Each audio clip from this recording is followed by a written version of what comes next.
ঢাকার মধ্যে এরকম একটা সুন্দর রাস্তা, সুন্দর জায়গা, দুই পাশে ছোট ছোট গাছ, রোদ নাই, জ্যাম নাই, মানে এটা আসলে বাবা অনেকটা কল্পনাতীত। কারণ ঢাকা শহরে জ্যাম থাকবে অল টাইম, জ্যামের শহর, কিন্তু এই রোডটাতে আপনি কখনোই জ্যাম পাবেন না।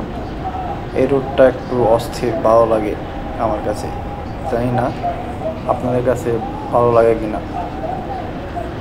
তো এই রোডে কখনো আসছেন? ঢাকা যারা থাকে, বিশেষ করে মোহাম্মদপুর, শ্যামলী বা এদিকে যারা থাকে, তো এই রোডটা তারা অনেক সময় চলাচল করে। তো আপনি কখনো চলাচল করছেন কিনা কমেন্ট করে জানাবেন। বাম পাশে মেট্রো রেল, এই পাশে এয়ারফোর্স, আর এইখান দিয়ে একটা রাস্তা চলে গেছে। গাছগুলা, বাতাস, মানে আমার কাছে অসাধারণ লাগে। জানি না আপনাদের কাছে কেমন লাগে, তো জানাবেন কেমন লাগে এই রোডটা। এরকম যদি ঢাকা শহরের প্রত্যেকটা রোড যদি এরকম হতো, কতই না ভালো। সবাইকে ধন্যবাদ।